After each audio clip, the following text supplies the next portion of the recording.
We're at Pearson Airport, where hundreds of passengers are happy to be back in Toronto tonight after a major delay at London's Gatwick Airport. We're hearing the frustrating situation that some passengers say they went through trying to get back home.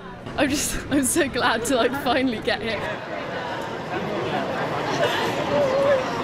Hugs and tears at Pearson Airport as 16-year-old Tabby Dawson finally touched down in Toronto. As we took off, there was a massive kind of crash. Dawson was one of nearly 300 passengers on an Air Canada flight yesterday morning that was forced to return to London's Gatwick Airport after a tire burst. The runway was closed twice for inspections, creating dozens of delays and cancellations. Everyone was just really annoyed because we had no idea, for pretty much the whole day, we just had no idea what was going to happen. Dawson, who lives just outside of London, was able to go back home for the night, but that wasn't the case for hundreds of others caught in the chaos. I'm really frustrated and I'm tired.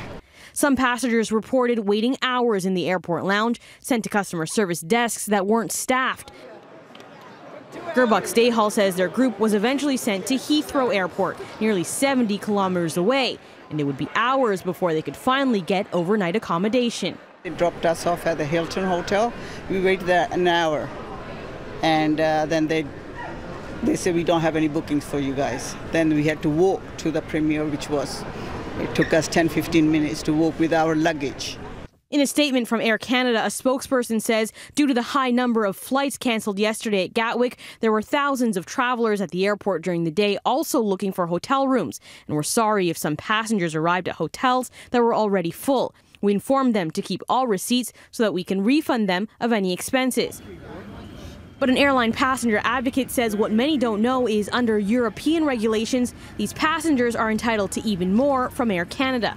Given that this was not an act of terrorism, not sabotage, not an act of nature like a volcano eruption, but a rather, standard problem that happens from time to time, Air Canada also has to pay those passengers €600 per passenger in cash. Despite the ordeal, many tonight say they're just happy to be back home, safe and sound.